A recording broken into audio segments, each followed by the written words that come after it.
This is a lesson to ever see me like this. Hey, everybody, it is a great day, and I am so excited to be here with you today. My name is Dr. J, and I want to say, can you believe it's October already? And I know it's been such a crazy year, and in some ways, 2020 feels like it's taken decades to get through. Yeah, pun intended.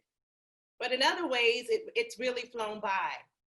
Just the other day, I was doing some quarterly planning for a strong finish to 2020, and it really dawned on me that we're in the final quarter of the year, and that's a big deal. Let me ask you, how has your year gone? And I know many of you may say, is Dr. J kidding me with that question? Actually, I'm serious and I'm not kidding you. What goals did you set for yourself at the beginning of the year? Have you reached them? Are you on target to reach them in the final few months? Well, if you're still sitting on the fence, or even under what I like to call couch arrest, or even if you're not even close to where you want it to be by the end of the year, this is your wake-up call. This is your chance to get it done before the end of the year. So right here and right now, and only if you are serious and ready to take this journey and let me be your guide, I want you to repeat after me. And I want you to say that this is the last time you'll see me like this. So today, I'm going to be intentional about delving into your psyche to challenge you to give thought to a few things relative to your now. And I'm here to inform you that the winds of change have blown over your life and the season of your manifested now is upon you. And having said that, we're going to free you today as we examine three areas. Number one, the power of your next being now. Number two, the power of your thoughts, words, and forgiveness. And finally, number three, success is now. Go bigger, go better, and go greater. So let's go and let's rock it out. Let me ask you, what is it going to take to shift your thinking from being next and waiting to being present and now? We're living in one of the greatest times of human history, and even in this pandemic, people are still thriving. And I will say to you that while COVID-19 has simultaneously proven to be a curse and a blessing for many, COVID-19 is in fact on target for creating the most new entrepreneurs and millionaires, and it is not too late for you to begin your journey toward that same mark today. But in order for you to reach those goals, in order for you to hit that target, make a change in the trajectory of your life to the destination you deserve, you must first start by taking the time to do some introspection. You have to pause long enough to identify the thing, or the way I like to call it, you have to pause long enough to identify the it that grips you, or the it that has allowed you have allowed to paralyze you, the it that keeps you stagnant, or the it that stirs up fear in your mind and prevents you from insatiably pursuing those goals, dreams, and visions that you had when you entered into 2020. Did you know that according to the dictionary, it is a pronoun that is used to refer to a thing, a fact, or a situation previously mentioned, known, or happening? But did you also know that it is also used to identify a person? Are you your own it? Are you your own obstacle? Are you your own barrier? Are you in your own way? And I want you to think about that for a second, because the reality is, whether it is a person that caused it to happen in a specific place at a specific time, you are the one that must come to grips with the fact that yes, it happened. Yes, you procrastinated. Yes, you hearkened to the voice of fear. Yes, you prioritized yourself, your dreams, and your goals last. And the time that you can never get back has elapsed, and that it was your fault, that it that seemed to get in the way, that seemed to be insurmountable. You've been given a unique gift today, and that gift is the power of your now.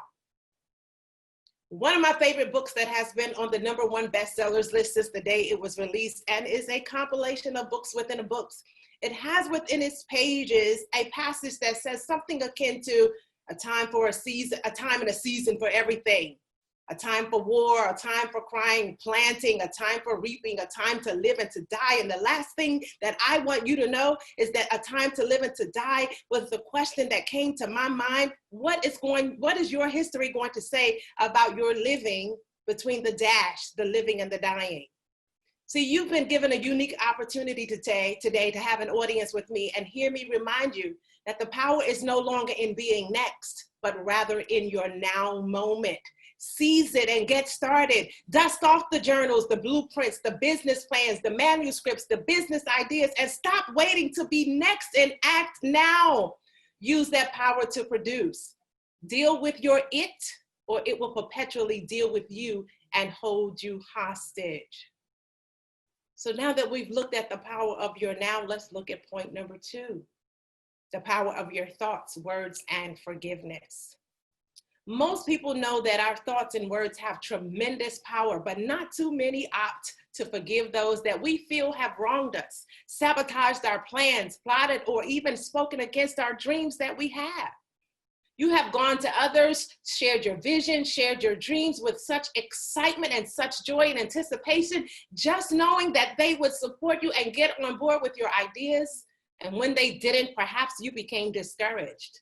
Perhaps you became emotionally and mentally exhausted, trying to convince others to give you a chance by supporting your dreams. But what I want you to remember is that these are your dreams, and you are responsible for keeping them alive. So today you have to change the words you speak, shift the negative thoughts to positive thoughts, and see the finish line. Forgive them. And then I want you to forgive yourself for the time that has passed and open your heart, your mind, and your arms to the abundance that has been waiting for you all along.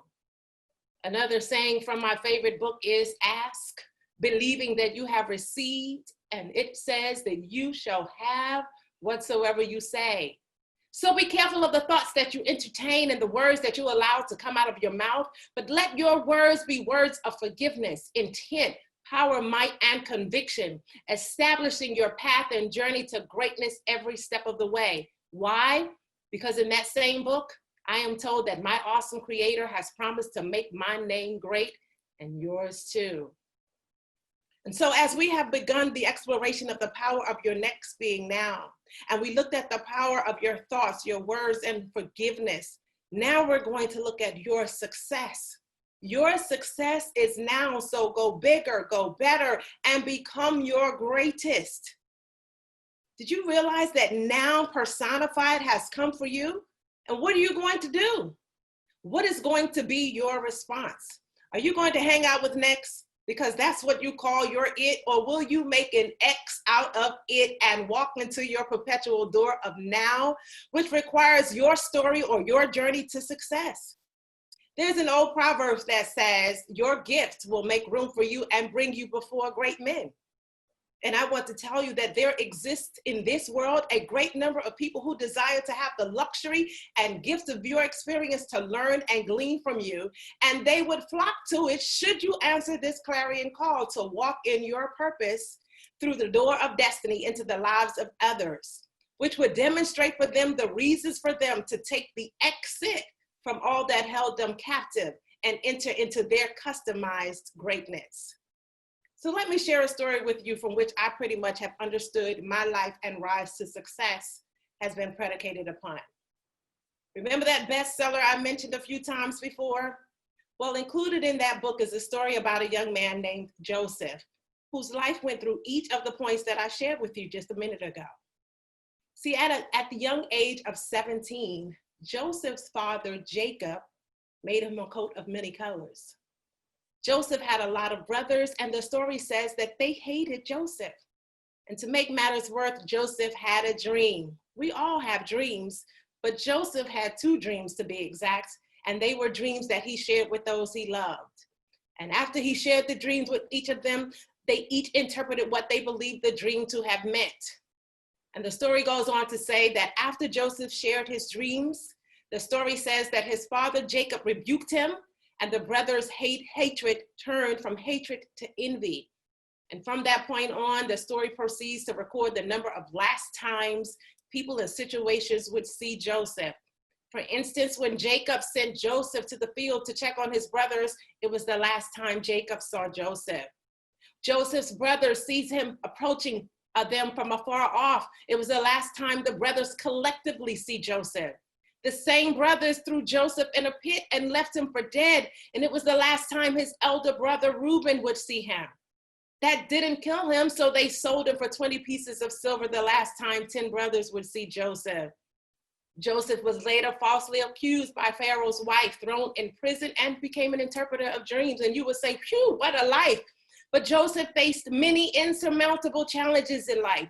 But through it all, he did not charge anyone foolishly for the things that occurred in his life. And although Joseph was thrown in a pit, sold for 20 pieces of silver, moved into power, falsely accused, thrown in prison, was the warden while he was in prison, interpreted dreams, and ultimately was summoned by the Pharaoh to appear before him, I want you to realize that there came a time at the end of the test that would clearly explain the purpose for the trials and tribulations that he had to go through. Upon the last time Joseph was summoned by the Pharaoh to interpret his dream, Joseph did 3 things that you too must do in order to move into your now manifestation. Joseph had to go, and in his going, he had to appear bigger, better, and become his greatest on his last summons before the Pharaoh. And although we know it is sometimes difficult for us to begin to make the move toward the sound of greatness, and while we know that we deserve better and not all of the circumstances, defeat, and or torment that we may have been dealt in this life thus far, I submit to you that there's still a knowing deep on the inside of us that says that there is a need for our solution, a need for our inventions, our stories, and that we are the only ones that can appear before those who have a need of what we possess. Preparing for your appearance or our appearance requires a change in our outer clothing as well as our inner clothing. Our outer clothing is meant to describe your external appearances. How you dress and display your self-worth. It correlates to what comes out of your mouth as to who you believe that you are. And if you have ever felt like you were the one that didn't deserve anything, and I'm going to say today is your day for start in your starting point. It all starts with renewing your mind and wearing the garment that Jesus so lovingly exchanged for yours, his garment of righteousness. See, once Joseph acknowledged the call of the Pharaoh, something on the inside of him knew that this was the last time that he would be returning to prison. Joseph then shaved and changed his clothes as a representation that he was not returning and that he had now taken on the mentality of the one worthy to be in the presence of the Pharaoh. You have to make up in your mind that this is truly the last time that anyone will see you in despair, in torment, defeat, debauchery, defiance, self-destruction, downtrodden, brokenhearted, and I will even say broke, busted, and disgusted, or whatever state you find yourself in. You have to come forth with a sense of who you are that is so strong that when someone sees you, they know emphatically that not only have you changed your clothes, but you have also allowed the change to manifest in your spirit, soul, and body. The change must be so dramatic and significant that it radiates from your very core without you even having to say a word. And I'll say to you, destiny is calling, and it rang so loudly that you won't have to declare that you dreamed the dream like Joseph, but rather you are becoming and walking into the manifestation of the dream and living the dream now. You have on the inside of you the answer to someone's problem, to someone's question. You have the answer to an enhancement, to an existing design, but you have allowed your it to take up residence free, right? Rent free in your mind. The simple fact that because there is a time for everything and everything has a season, inevitably means that there comes a season when you must begin again.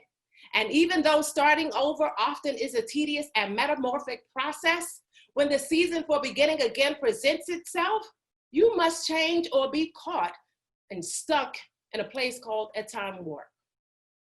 See, our Creator is so omnipotent that he appoints the times and seasons, and these words are for every person in every place, in every circumstance.